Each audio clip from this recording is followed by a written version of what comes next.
मड़ादार चारों का अस्सलाम वालेकुम मरागश बिजाना माशुमारा वशत कने चुके मरूची सबक DGISI लेफ्टिनेंट जनरल फैज़ अमीद साहब के हस्ती आइए केस अवाला एक अहम पेशरफ्ती बुद्धा तो फैज़ अमीद साहब के हस्ती 12 अगस्त 2024 पाकिस्तान आर्मी एक्ट मुतल्लिका दफात तहत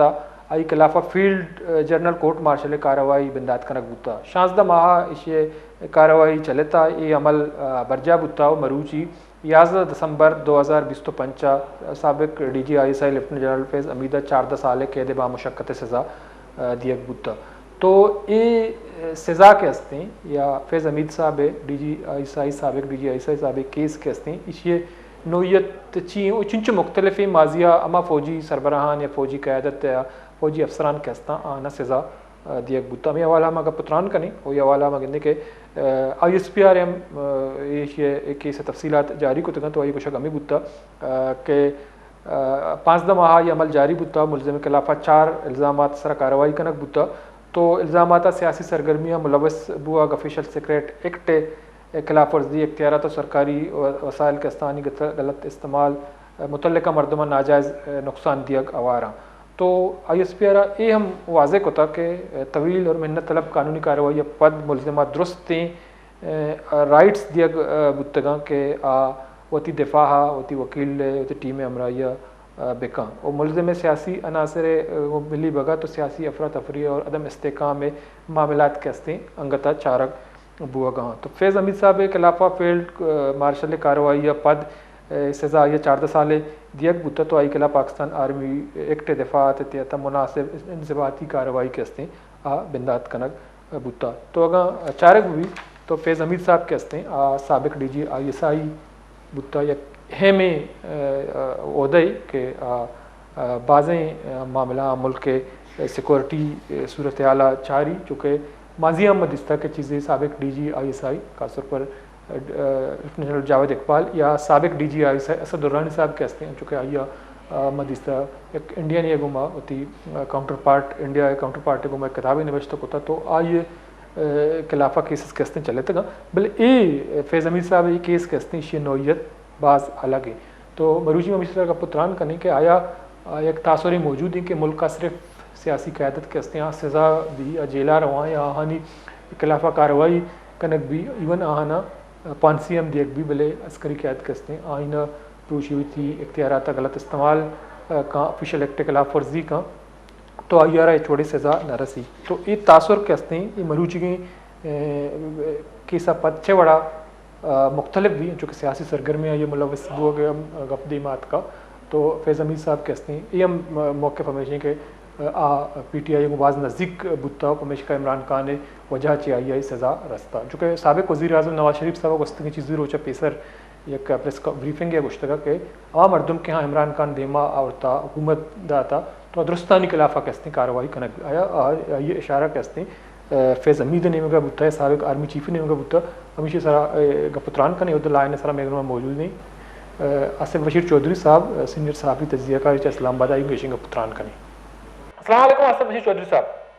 जी वालेकुम अस्सलाम सर बहुत शुक्रिया आपने वक्त निकाला हमारे प्रोग्राम में शरीक हैं तो सर आज जो एक अहम केस की पेशरफ्त हुए सबक DGISI फैज़ अमीद को 14 साल कैद बामुशक्कत की सज़ा सुनाई गई है तो ISPR के मुताबिक उनके इल्ज़ामात में सियासी सरगर्मी मुलवस होना ऑफिशियल सीक्रेट एक्ट के खिलाफ वर्जी और दिगर जो नाजायज़ नुकसान पहुँचाना तो बुनियादी तौर पर माजी में हमने देखा कि कुछ लेफ्टिनेंट जनरल को ISI के एक और सरबराह को जो सज़ा हुई थी लेकिन इसकी नौयत ऐसी नहीं थी जो फैज़ अमीद साहब का है तो आप इसको कैसे देखते हैं कि अब एहतसाब का अमल है वो अस्करी क़यादत और फौजी अफसरान के खिलाफ भी होगी?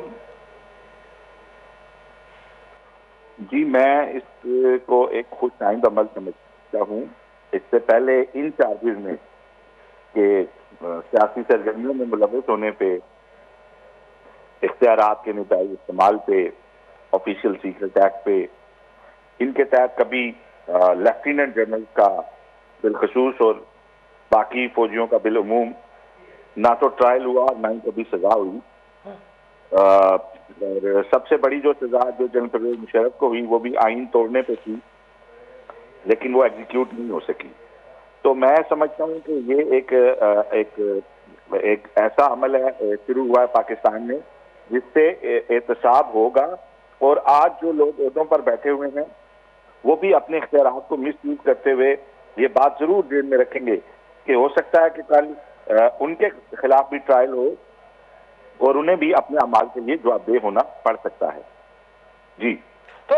चौधरी साहब, जो साबिक DGI से असद दुर्रानी साहब के खिलाफ भी कुछ इंक्वायरियां हुई, उनको भी एक हद तक आप समझिए कि सजा हुई। उन्होंने एक इंडियन के साथ मिलकर एक किताब लिखी थी, तो उसकी नौयत को और आज के जो सजाए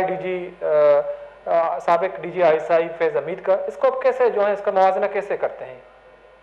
देखिए, जनरल असद दुरानी जो थे उनको तो कोई काबिल जिक्र सजा नहीं हुई। डिस्प्लेयर शो किया गया था, उन्हें DSP बुलाया गया था और डिस्प्लेयर शो किया गया था।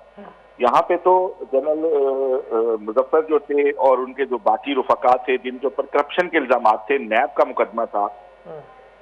उनको बहाल करके उनका कोर्ट मार्शल करके उन्हें जो सजाएं दी गई थी वो ये था कि ट्वेयर डिस्प्लेयर शो किया गया और कुछ के जो पेंशन के मॉनिटरी बेनिफिट थे उनमें कोई कमी हुई। तो कभी उस तरह से एग्जाम्पलरी पनिशमेंट हुई नहीं इस तरह के मामलात में, अनलेस के कुछ फौजियों को जो है वो अपने इंटरनल फौज के मामलात पे सजाएं हुई हो तो हुई हो। लेकिन ये जो नौयत है जिसमें जो है मिसयूज ऑफ अथॉरिटी है, सियासत में मुदाखलत है और करप्शन है, तो ये एक बड़ी जबरदस्त बात है। मैं समझता हूँ इसी तरह सबको एहतसाब से किसी को भी बाला नहीं होना चाहिए। और ये जो आज एक दरवाजा खुला, मैं समझता हूँ ये आइंदा भी इसको कंटिन्यू किया जाएगा। तो चौधरी साहब, चूंकि आप इस्लामाबाद में होते हैं तो बहुत सारी ऐसी सियासी मामलात या अदालती मामलात उस पर आपकी गहरी नज़र है। तो इसमें एक टॉप सिटी केस भी है जो फैज हमीद साहब के खिलाफ उनके खिलाफ कार्रवाई की गई और उन पर साबित हुआ और उनको सजा हो गई। तो उस केस की नौयत क्या है? टॉप सिटी जो केस है वो किस हद तक जो है उनके लिए मसले का बायस बना? देखें जी, बेसिकली तो इनको जब गिरफ्तार किया गया था और जो प्रेस रिलीज आई थी उसमें टॉप सिटी का ही जिक्र था, लेकिन बाद में जब इन्वेस्टिगेशन हुई और चीजें आई सामने तो उसमें इनके बाकी मिसयूज ऑफ अथॉरिटी, सियासत में मुदाखलत, वो जो सारा हुआ, तो ये फिर और ये तीनों जो जराइम थे इनके सबूत भी मिल गए और ये साबित भी हो गए। और हमारे जराये का तो ये कहना था, ये खबर हमने क्योंकि पहले ब्रेक ली थी कि इनको उम्र कैद हो सकती है, तो उनका ये कहना था कि अगर ओपन ट्रायल में भी समाअत होती तो ये इन पे केस साबित हो जाने थे।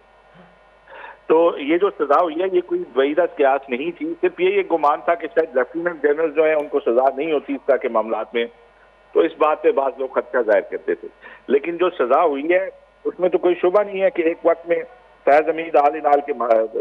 मालिक थे, पाकिस्तान में स्याह सफेद थे और जो उनके मन में आता था वो करते थे।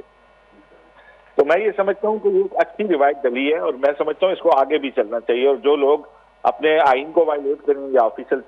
सीक्रेट एक्ट को वायलेट करें या सियासत में मुदाखलत करें या करप्ट प्रैक्टिसेस करें या मिसयूज ऑफ अथॉरिटी करें, उन सब लोगों को जवाबदेह किया जाना चाहिए। तो जो साहब, कुछ दिन पहले पाकिस्तान के साबिक वज़ीर आज़म नवाज शरीफ साहब ने एक प्रेस कॉन्फ्रेंस की, उन्होंने मुतालबा किया कि उन अनासर के खिलाफ भी कार्रवाई की जाए जो बानी PTI को उन्होंने लाया, उनको लाउंच किया, उनको इक़्तिदार दिलवाया। तो क्या उसकी एक इशारा फैज हमीद की तरफ से था या जो साबिक आर्मी चीफ हैं उनके बाजवा साहब की तरफ से था? उस बयान स्टेटमेंट को आपने कैसा देखा? उसने कहा उनके खिलाफ भी कार्रवाई की जाए। क्या चाहते हैं कि मजीद जो फौजी क़यादत है या जो साबिक फौजी अफसरान हैं जिन्होंने इमरान खान साहब को हुकूमत दिलवाया, उनके लिए काम किया, तो इसको आप कैसे देखते हैं? उसका क्या इशारा था? देखिए, जब उन्होंने ये बयान दिया था तो फैज हमीद तो उनका तो केस ऑलमोस्ट कंक्लूड हो चुका था। उनका इशारा जनरल फैज हमीद की तरफ नहीं था, उनका इशारा जनरल बाजवा की तरफ था। और मैं ये समझता हूँ कि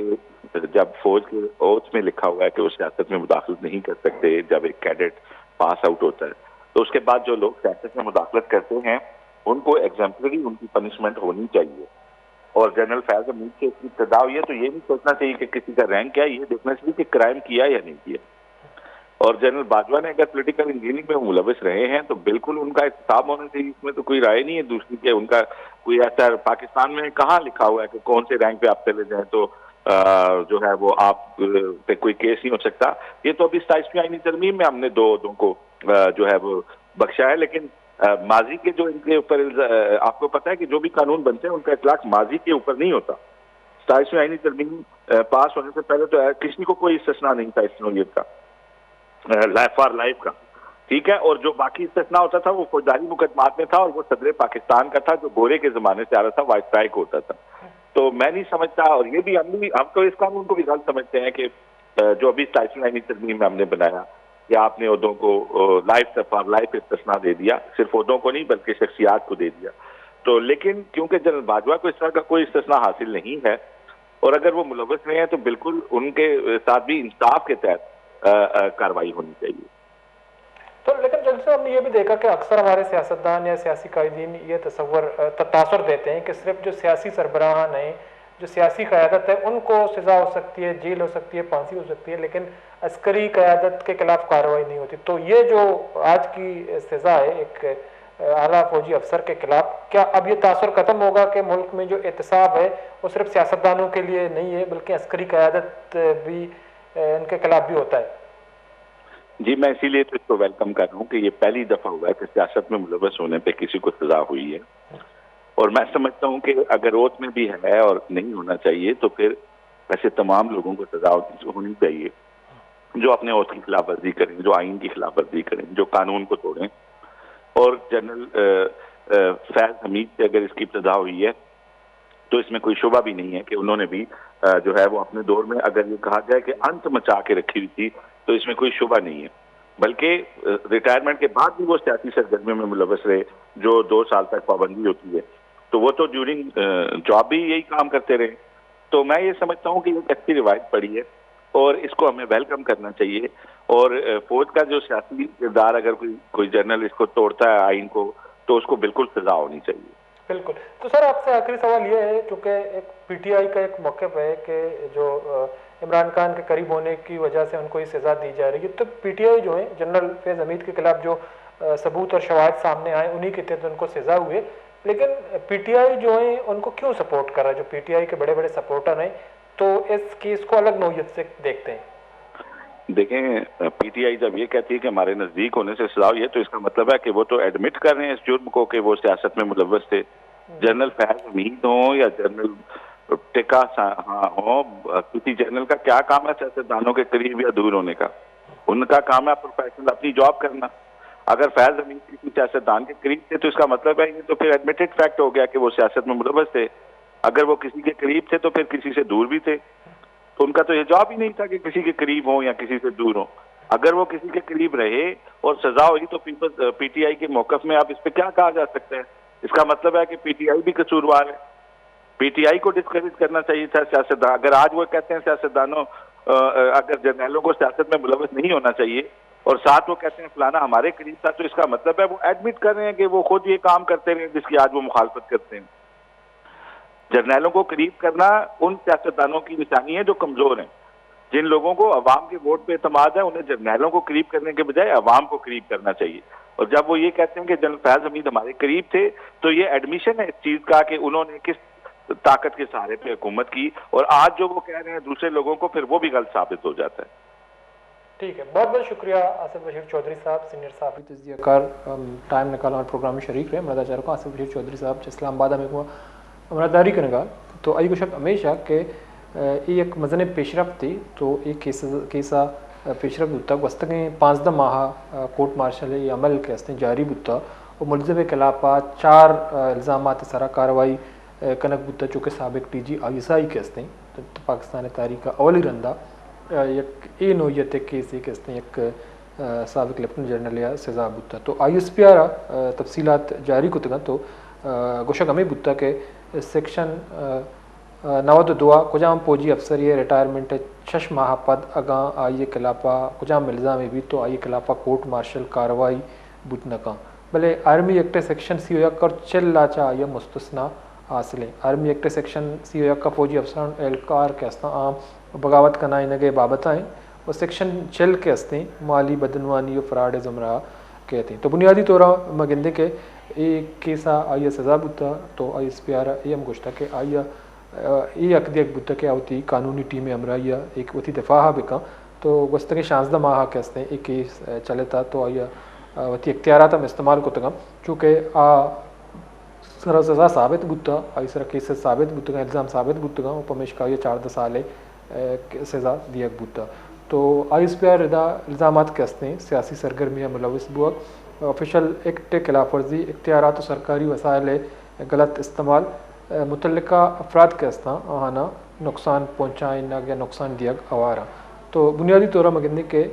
फैज़ अमीद के खिलाफ टॉप सिटी की एक स्कीम ही एक हाउसिंग प्रोजेक्ट ही तो ऊद हम आया जबरी गुमशुदगी मुतल्लिका एक केसी आई खिलाफ बुता वो आई इसरा साबित बुता और आ मरूची से जाहा शोता। तो ये नोयत केस के हस्ती माजी फौजी अफसरान के हस्ता आहन केसा चिचो मुख्तलिफ हैं जो कि आइन प्रोशगे या आइन खिलाफ वर्जी है या खासतौर पर आइन प्रोशा के इमरजेंसी यानी कि आइन मुअत्तल करने का मतलब परवेज़ मुशर्रफ सर हम केस बुता बोले आइया शी सजाई न बुता या DG साबिक DG आई से असद दुर्रानिया के हस्ते किताब इंडियन एक साबिक फौजी अफसर है और ये नबिश्ता को था तो आइया मगंदे के खिलाफ केस बुता बोले ये नोयत सज़ा न बुता। तो ये पाकिस्तान तारीख अलग नोयत केस है पुत्रान कने ब्रेक बुता पता मैंने मकान गेशिंग पुत्रान कने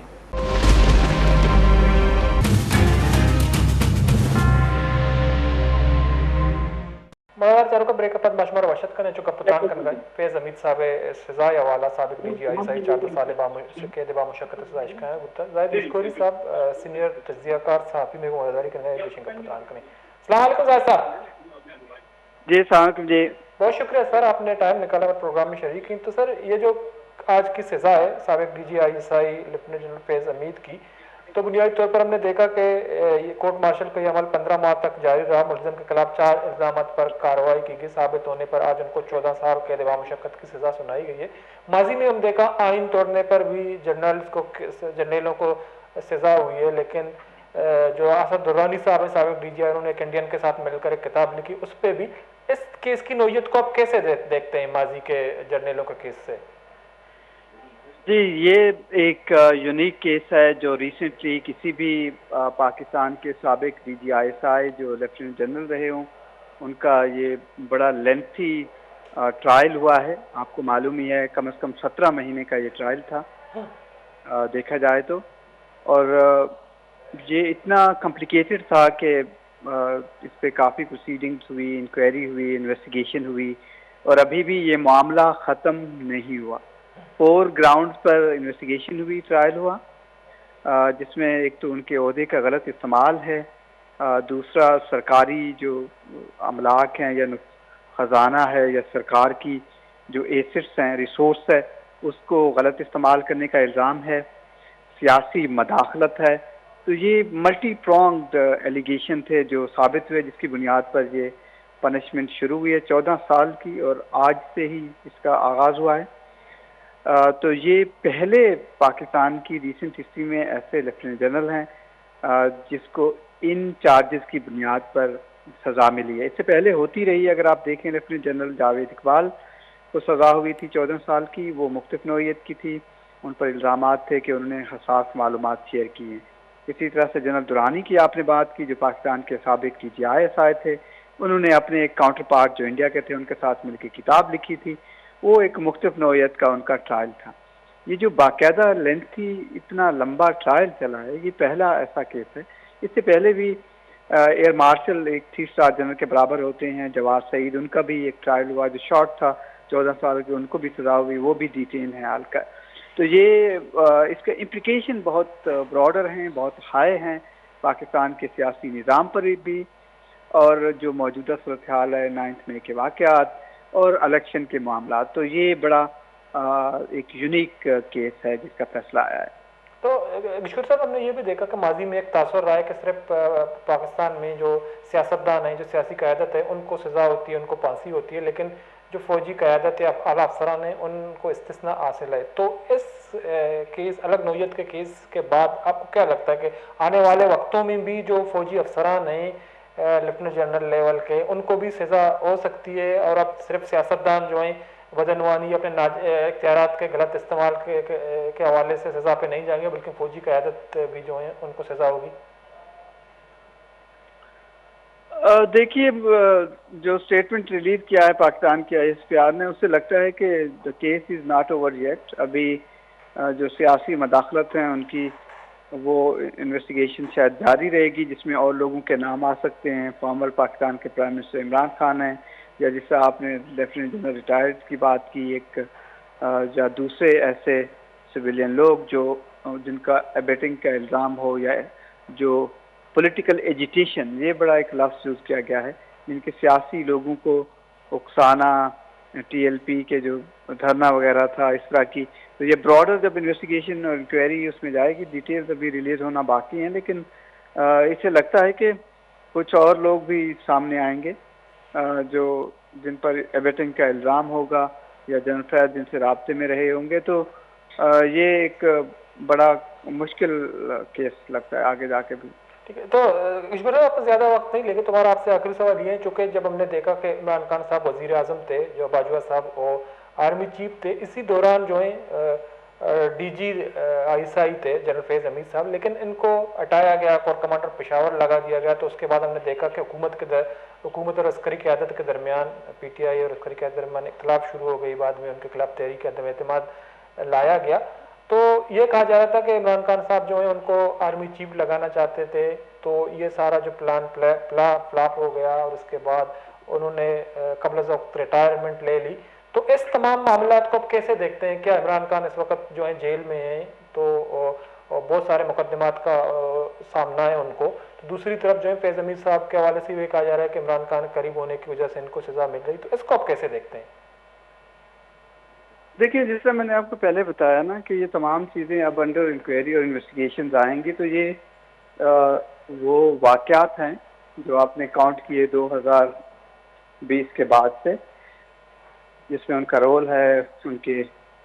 ऑफिस का, पब्लिक ऑफिस का गलत इस्तेमाल है, अपनी पोजीशन और पावर को गलत इस्तेमाल किया है, जिसकी बुनियाद पर उनकी सज़ा हुई है। यही एक वजह है कि केस में आगे चीज़ें हो सकती हैं। तो ये इट्स नॉट ओवर येट, अभी काफ़ी कॉम्प्लिकेशन इसमें आएंगी और लोग भी आ सकते हैं। ठीक है, बहुत बहुत शुक्रिया जाहिद साहब, टाइम निकाला प्रोग्राम में शरीक रहे। मदद चारूका इन्वेस्टिगेटिव जर्नलिस्ट तजियाकार जाहिद कशकोरी साहब का पुत्रान कनगाई कुशक हमेशा के सज़ा बुता एक कैसे मामलात के अस्तन दीम तरह रहा हूँ बाज़ मरदमानी नाम दिमा का, चूँकि साबिक DG ISI फैज़ हमीद साहब के ये केसेस के अस्ता मुख्तलिफ हैं, 4 मुकदमात या 4 इल्ज़ामात इस तरह साबित बुतगाँव आयारा मगंदे के सज़ा बुता। तो 2020 पद मगंदे के पाकिस्तान सियासी सूरत हालत था और देखे तब्दीली आग बिंदात बुता, चूँकि 2022 इमरान खान के खिलाफ तहरीक अदम एतमाद अतका तो चर्शिया पेसर के हस्ते DG ISI लेफ्टिनेंट जनरल फैज़ हमीद साहब के हस्ते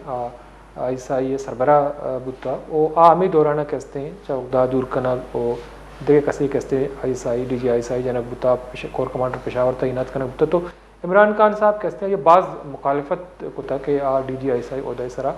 बरजम दारक भी उहदा चे दूर कनक मकबलिश बावजूद के हस्ते उहदा दूर कनक कोर कमांडर पेशावर बुता। वो देखे अप्रैल 2022 PDA में हुकूमत जोड़ बुता इमरान खान ने खिलाफ तहरीक अदम एतमाद पद। तो मगंदे के आइया कबल अज वक्त रिटायरमेंट ज़रूरता चर्शिया पद आइए खिलाफा केसेस के हस्ते दीमा अतकगम, चूँकि 12 अगस्त 2024 पाकिस्तान आर्मी एक्ट मुतल्लिका दिफात के हस्ता आनी तहता DG ISI लेफ्टिनेंट जनरल फैज़ हमीद के खिलाफा जनरल कोर्ट मार्शल कार्रवाई बिंदात कनक बुता और 16 माह पद मरूची आइया 14 साल कैद बामशक्कत से इश्कनाइनक बुता। तो PTI ये मौक़िफ़ हमेशा कि इमरान खान के हस्ते वो नज़दीक बुता है, इमरान खान ने आइए मौक़िफ़ पल्ला मर्जी को तो मिशकाई सज़ा दिए गई दोमी निमगा ISPR या पाकिस्तान फ़ौज मौक़िफ़ हमेशा के फील्ड ये सारा इल्ज़ामात के हस्ता सियासी सरगर्मियाँ मुलवस बुता, ऑफिशियल एक्ट खिलाफ वर्जी इख्तियारात और सरकारी वसाइल गलत इस्तेमाल और मुतल्लिका मरदमा नाजायज़ नुकसान दिया के हस्ते आवारा। तो तवील और मेहनत तलब कानूनी कार्रवाई पद के हस्ते मुलज़िम सरा इल्ज़ामात साबित बुतगा और कसूरवार बुता अदालत ने मका दात के सज़ाए इतलाक़ के हस्ते मरूची 11 दिसंबर बिंदात भी और दोमिनी होगा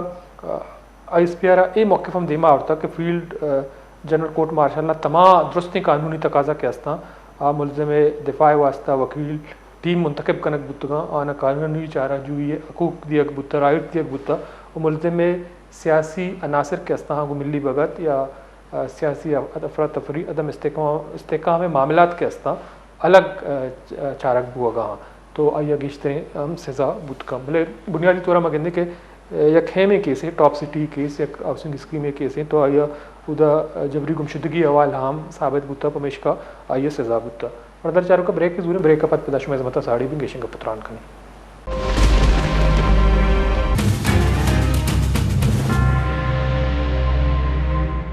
मर्दर चारों का ब्रेक का पद माशमारा वशत कने चुके मां मरुची या गुड्डी सेगमेंट का पुत्रान बलूचिस्तान कोयटा बल्दियाती इंतखाबात के अस्ता मुलतवी करने के दरखास्त के अस्ते वज़ीर आला साहब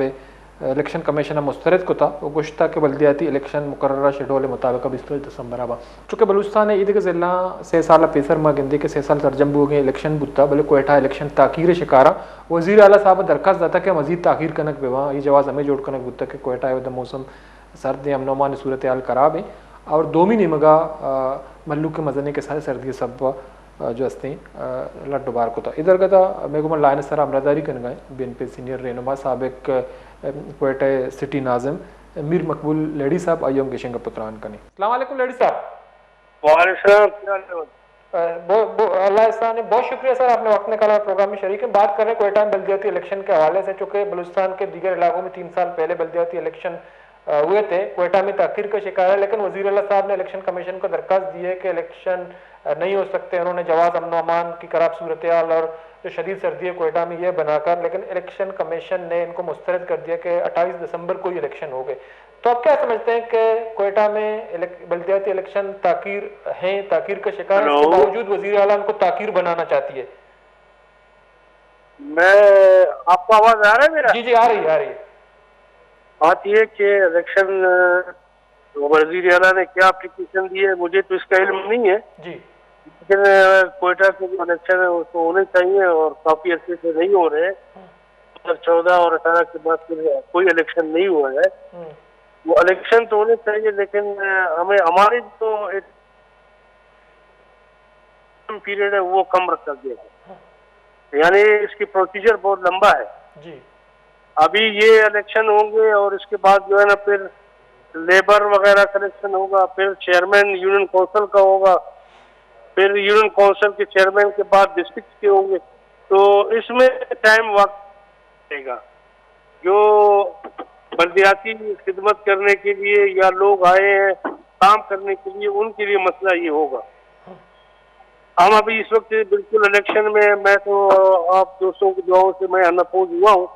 लेकिन ये प्रॉब्लम जरूरी जगह पे है कि 8 महीना या अगर 1 साल रहता है उसमें प्रॉब्लम होगा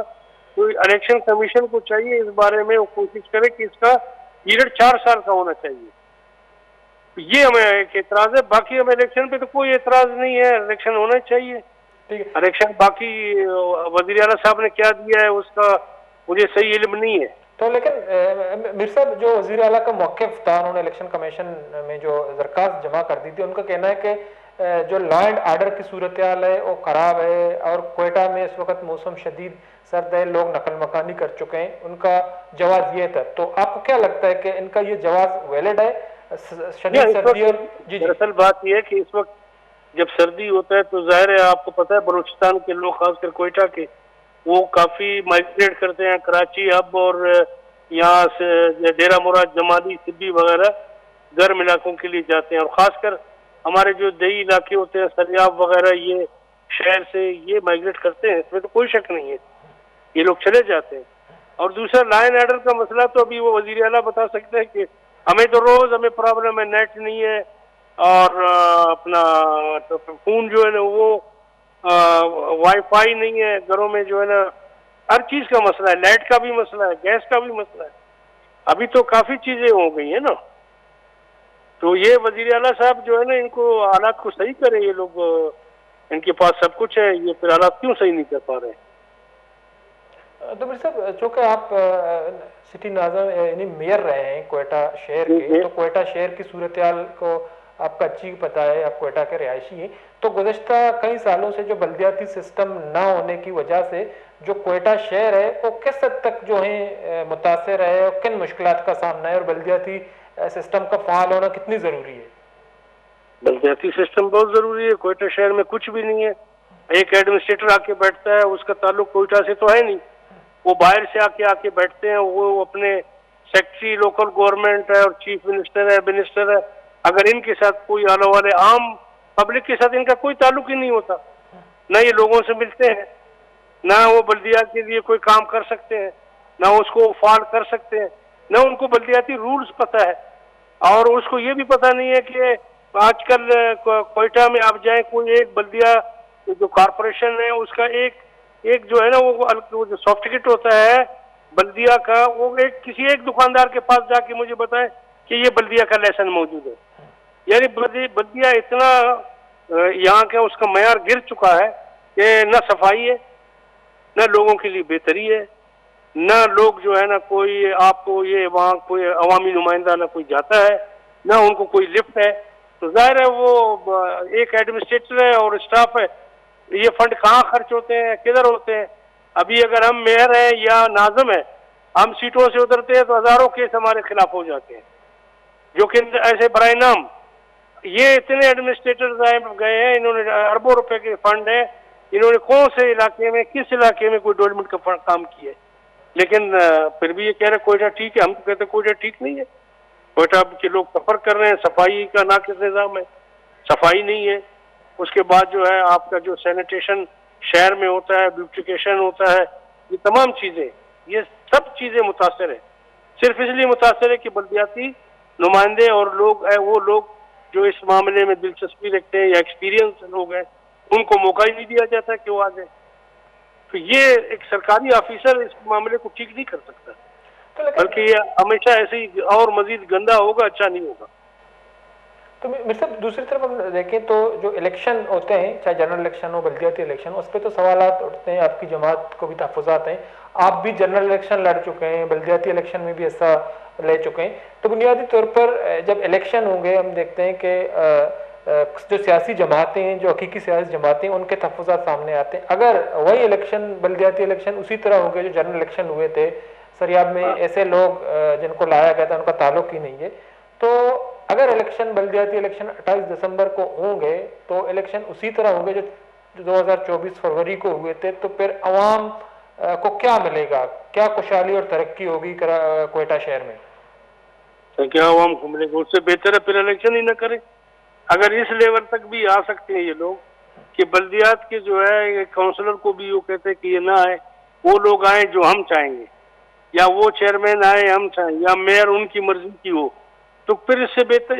ये तो और तबाही की तरफ जाएगा। हम तो इस चीज पे हम कह रहे हैं कि अगर ये सिलसिला ऐसे कंटिन्यू रहा, बल्दियात तक भी अगर आ गए, तो पहले से कहें कि भाई ये रिजल्ट आप लोगों को नहीं मिलना है, तो लोगों को क्यों इतना ख्वार किया? सर्दी में लोग जा रहे हैं, लोगों के घर घर जा रहे हैं, मिन्नत कर रहे हैं, मैं वोट दे दो। अवामी नुमाइंदे जा रहे हैं, वोट के लिए जा रहे हैं, पार्टियां भी इसमें लगे हुए हैं, इंडिपेंडेंट भी लगे हुए हैं। यानी पूरा कोयटा शहर इस टाइम इस इलेक्शन में अभी एक 4-5 दिन के साथ और ज्यादा बिजी होंगे। तो फिर उससे बेहतर ये नहीं है क्यों ना करें? तो फिर वो अच्छी बात है, खामोश तो बैठे हुए ना। अभी अगर आएंगे अवामी नुमाइंदे जिस तरह गुज़िश्ता इलेक्शन के हवाले से आए, तो मैं समझता हूँ फिर ये कोयटा के साथ एक और जुल्म ज्यादती होगा। इतने अरसे से नहीं हुआ, अगर आए तो वो भी एक कलील मुद्दत के लिए और उनका असर ये हो, तो मैं समझता हूँ कि इससे बेहतर है कि फिर ना हो। तो मेरा ख्याल है कि ये फिर ज्यादती होगी कोयटा के अवाम के साथ। तो मेरे साहब चूँकि आपका तजुर्बा इस बल्दियाती सिस्टम के हवाले से, तो अगर हम बात करें कोयटा के पसमानदा इलाका सरियाब, जहाँ जो तरक्याती काम ना होने के बराबर हैं, जो बुनियादी सहूलियात लोगों को मुयसर नहीं है, तो बुनियादी तौर पर अगर बेहतरीन या अच्छी बल्दियाती सिस्टम हो, तो क्या सरियाब के लोग जो हैं जिन मसाइल से दो चार हैं उससे निकल सकते हैं? या माजी में आप सिटी नाज़िम रहे, आपने तरक्की के हवाले से कैसे इकदाम किए? देखिए क्यों नहीं हो सकता है भाई, अगर सरियाब को उसका प्रॉपर फंड दिया जाए, उसके अवामी नुमाइंदों को दिया जाए, कुछ लाख के लोगों को दिया जाए, पंचपाई है, मारवाड़ है, ये अब सब इलाके शामिल हैं,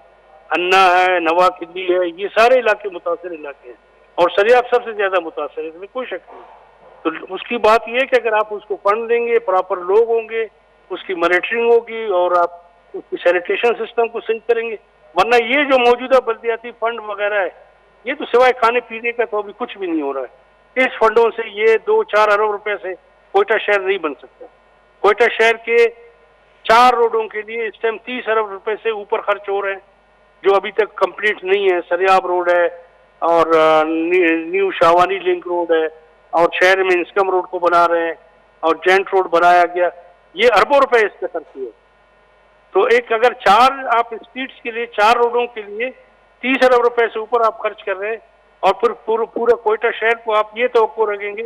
कि जो अवामी नुमाइंदे आएंगे उनके और वो 4-5 अरब रुपए में और वो हर एक को मेरा ख्याल करोड़ों के हिसाब से मिलेगा। तो आजकल आप क्या समझते हैं कि इस करोड़ों के हिसाब से आप तरियाब जो बिल्कुल एक पसमंदा इलाका है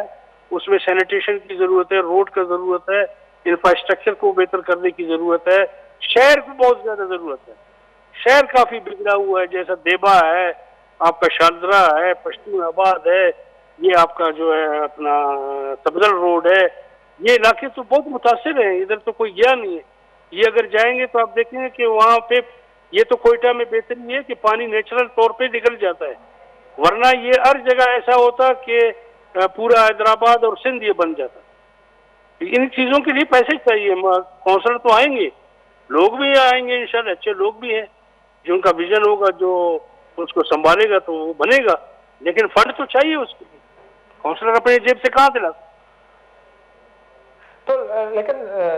मिर्ज़ा साहब, हमने देखा कि वज़ीर आला के जवाब में जो तहरीरी फैसला इलेक्शन कमीशन ने जारी किया है, तो इलेक्शन कमीशन के मुताबिक जो बल्दियाती इलेक्शन कोयटा में मुकर्ररा शेड्यूल के मुताबिक 28 दिसंबर को ही होंगे, क्योंकि 28 दिसंबर जो है इलेक्शन बल्दियाती इलेक्शन का दिन है कोयटा शहर में। तो बुनियादी तौर पर आप लोगों को क्या उम्मीदें, क्या तवक्कुआत हैं कि ये इलेक्शन जो है शफाफ और गैरजानिबदाराना इलेक्शन होंगे जो अवामी मफादात को तहफ़्फ़ुज़ देंगे, जिससे वो नुमाइंदे आएंगे जो अवाम की खिदमत करेंगे? मैं देखिए ना, मैं भी इतना पूर्वी नहीं हूँ। अभी आपने जब पॉइंट आउट किया है, हमें भी ये खदशा तो जरूर है कि भाई कुछ गड़बड़ तो जरूर करेंगी,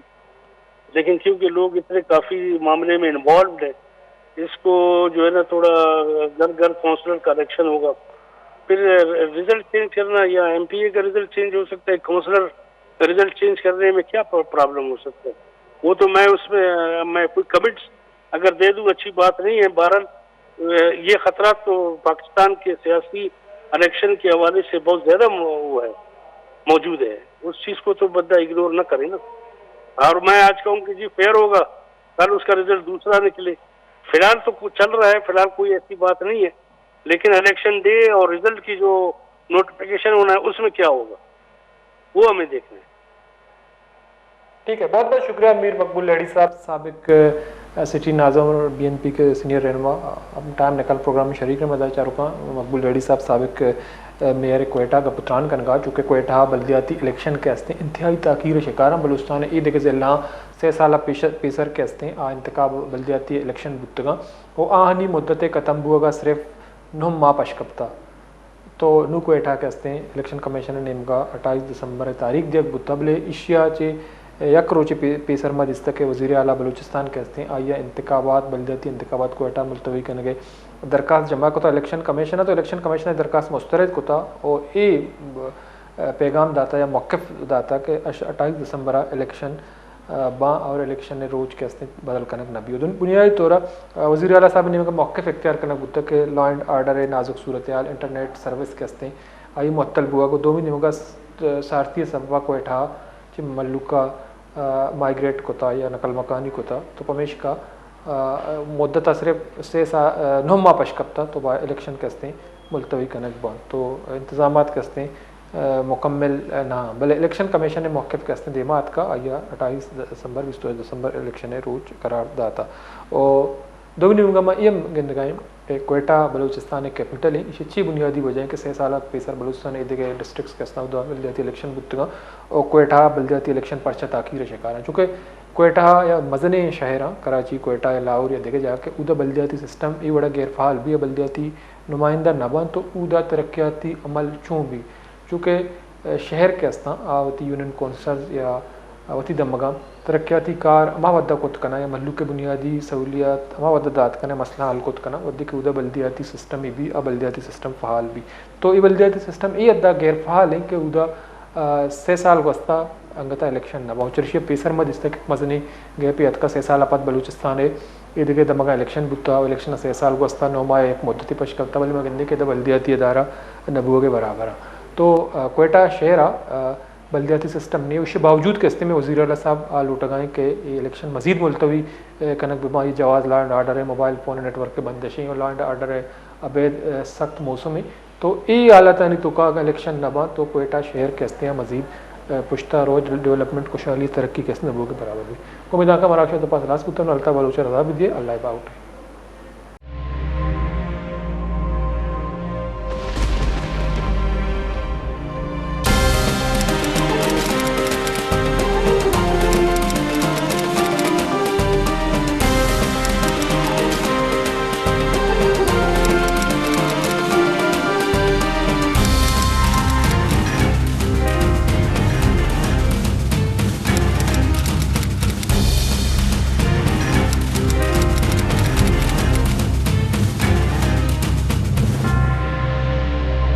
बेचारे मरागिश बिजाना पंशंबे दशंबे शपे साहत अश्ता योका वश न्यूज़ा।